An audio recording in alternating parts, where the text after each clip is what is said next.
ఇప్పుడు మనము డైనింగ్ ఏరియాలో వెళ్ళబోతున్నాం లక్కీ గారు. సో ఇది వచ్చేసి మనకి డైనింగ్ ఏరియా అనమాట. ఈ వాల్కి మనము end to end crockery unit design చేసాము. సో క్రాకరీ యూనిట్లో మీరు పైన చూడండి, ఇది మొత్తం వాల్ క్యాబినెట్ మనం ఫుల్ హైట్లో ఇచ్చాము. సో దీని హైట్ చాలా పెద్దగా వచ్చింది చూడండి మీరు, జనరల్ కన్నా. అవును, పెద్దగా అనిపిస్తుంది. అవును.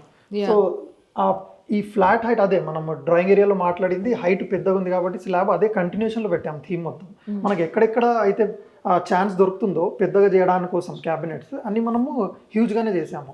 సో ఇటువైపు టాల్ యూనిట్ ఇట్లా మీరు చూస్తే ప్రొఫైల్ డోర్ ఇచ్చాము. జనరల్గా ప్రొఫైల్ డోర్కి చాలా మటుకు వచ్చేసి ప్లెయిన్ గ్లాస్ ఇస్తారు, మనం ఇక్కడ యూనిక్గా చేయడానికి కోసం ఫ్లూటెడ్ గ్లాస్ ఇచ్చాం. సో దట్ లోపల అది కొంచెం కనిపించకుండా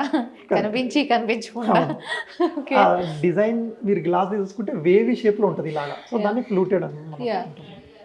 సో ఇది కూడా చాలా పెద్దగా ఇచ్చినట్టున్నారు కదా ఇక్కడ. అవునండి. ఓకే, ఇక్కడ ఒక చిన్న షెల్ఫ్ ఇచ్చారా? అవును, ఇక్కడ ఓపెన్ క్యాబినెట్ ఇచ్చాము. సో దాని కిందికి వచ్చేసరికి మనం ప్రొఫైల్ లైట్ అనేది ప్రొవైడ్ చేసాము. సో ఆ టైల్స్ పైన రిఫ్లెక్ట్ అవుతుంది మనకి. కింద వచ్చేసి మనం బేస్ క్యాబినెట్ ఇచ్చాము, దానిపైన కౌంటర్ టాప్ అనేది జెడ్ బ్లాక్ గ్రానైట్ ఇచ్చాము. సో కింద షట్టర్స్ ఇచ్చాము, opening shutters for storage purpose. And దీంట్లో యూనిక్ గా వచ్చేసి ఆ కార్నర్స్ జనరల్ గా స్క్వేర్ లో ఉంటాయి. అవును, ఇక్కడ రౌండ్ చేశారు. ఎందుకు అట్లా అంటే తగులుతుందని అదొక పాయింట్ ఉంది. అండ్ ఇది చూడడానికి కూడా అందంగా అనిపిస్తుంది. కరెక్ట్. సో ఇది బ్యూటిఫుల్ గా ఉండడానికి కోసం మనం దాన్ని రౌండ్ చేసాము. అండ్ ఇది మనకి ప్యాసేజ్ ఉంది కదా బెడ్రూమ్స్ వెళ్ళడానికి కోసము.